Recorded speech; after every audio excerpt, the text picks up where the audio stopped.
Sa'ad bin Abi Waqqas.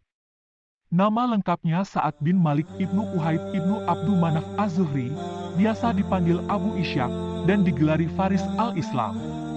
Ia dilahirkan di Makkah tahun 23 sebelum Hijriah.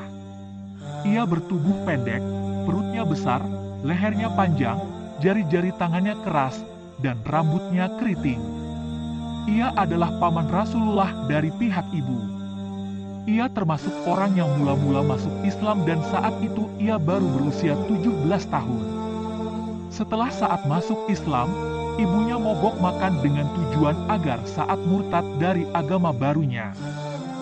Saat mengatakan kepada ibunya, "Perlu Anda ketahui, wahai ibuku, seandainya ibu memiliki 100 nyawa dan nyawa ibu dicabut malaikat maut satu persatu, maka aku tidak akan murtad dari agama baruku ini. Terserah ibu mau makan silahkan, kalau tidak silahkan." Setelah itu, ibunya bersumpah akan mogok makan dan minum dan mengatakan kepada Sa'ad, "Aku menduga Allah menyuruhmu untuk berbuat baik kepada kedua orang tuamu. Aku adalah ibumu dan aku menyuruhmu untuk keluar dari agamamu." Setelah 3 hari mogok makan dan minum, ibunya jatuh pingsan. Salah satu putranya, Imarah, memberinya minum dan memanggil Sa'ad. Lalu turunlah firman Allah, "Dan kami wajibkan manusia berbuat baik kepada kedua orang tuanya. Dan jika keduanya memaksamu untuk mempersekutukan aku dengan sesuatu yang tidak ada pengetahuanmu tentang itu, maka janganlah kamu mengikuti keduanya. Hanya kepadakulah kembalimu, lalu aku kabarkan kepadamu apa yang telah kamu kerjakan." Quran Surah Al-Ankabut ayat 8. Ia adalah orang pertama yang memanah dalam perang di jalan Allah. Rasulullah menebusnya dengan kedua orang tua beliau. Dalam perang Uhud, beliau mengatakan kepada Sa'ad, "Panahlah, wahai Sa'ad. Ayah dan ibuku menebusmu, fadaka abi wa ummu." Hadis riwayat At-Tirmidzi. Rasulullah pernah mengatakan kepada para sahabat, "Dia Sa'ad adalah pamanku dari pihak ibu. Hendaklah seseorang menunjukkan pamannya kepadaku." Hadis riwayat At-Tirmidzi.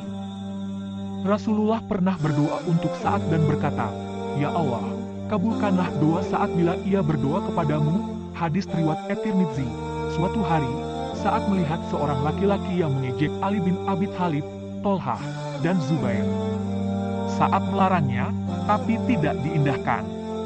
Lalu Sa'ad berdoa kepada Allah, tiba-tiba muncullah seekor unta yang langsung melabrak orang tersebut hingga tewas. Ia adalah salah satu di antara 10 orang sahabat yang diberitakan oleh Rasulullah masuk surga. Tatkala sampai berita tentang serangan pasukan Persia terhadap pasukan kaum muslimin dan gugurnya 4.000 tentara muslim dalam pertempuran Al-Jisr dan penduduk Irak mengingkari janji mereka, Umar bin Al-Khattab hampir saja ingin terjun langsung ke medan tempur untuk memerangi mereka. Akan tetapi, kaum muslimin tidak setuju kalau Umar terjun langsung ke medan tempur. Abdurrahman bin Auf mengusulkan untuk mengutus Sa'ad bin Abi Waqqas. Meski saat itu sedang sakit, tapi atas izin Allah, ia dapat mengalahkan pasukan Persia dalam perang Al-Qadisiyah. Pasukan Sa'ad berhasil memukul mundur pasukan Persia sampai ke wilayah Nahrawan, kemudian ke wilayah Al-Madain.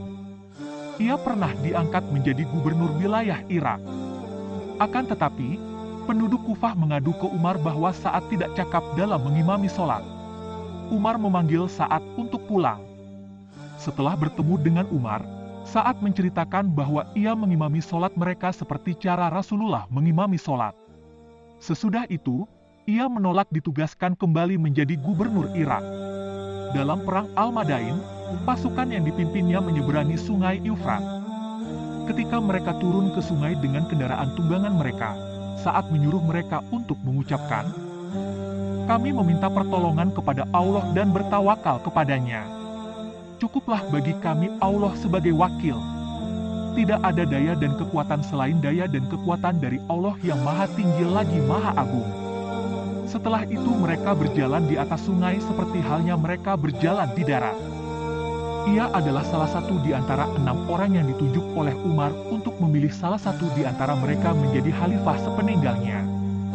Ia menghindari gejolak politik yang terjadi antara Muawiyah dan Ali, dan ia menolak untuk mendengar beritanya. Ia meriwayatkan 271 hadits dari Nabi. Di antaranya, ia berkata, Nabi pernah menjengukku pada tahun haji perpisahan atau haji wada karena aku sedang menderita sakit. Aku mengatakan kepada beliau, wahai Rasulullah, aku menderita penyakit parah sebagaimana yang Anda lihat sendiri. Aku memiliki harta yang berlimpah, sementara tidak ada yang menjadi ahli warisku, kecuali putri semata wayangku.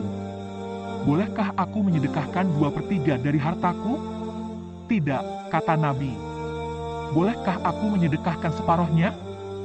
Kataku, tidak, kata Nabi. Bolehkah aku menyedekahkan sepertiganya wahai Rasulullah? Kataku, lalu beliau bersabda, sepertiga, wahai Sa'ad. Dan sepertiga itu sudah banyak. Sesungguhnya jika kamu tinggalkan ahli warismu dalam keadaan kaya itu lebih baik daripada kamu tinggalkan mereka dalam keadaan sengsara dan meminta-minta kepada orang lain. Tidaklah kamu menafkahkan suatu nafkah dengan tujuan semata-mata untuk memperoleh keridhaan Allah, melainkan Allah akan memberikan pahala kepadamu, sekalipun sesuap makanan yang kamu masukkan ke mulut istrimu. Hadis riwayat Al-Bukhari.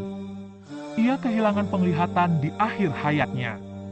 Ia meninggal di istananya di daerah Al-Aqiq yang berjarak sekitar 5 mil dari kota Madinah. Sa'ad adalah sahabat yang terakhir meninggal dari kalangan muhajirin. Ia meninggal tahun 55 Hijriah dalam usia 80 tahun.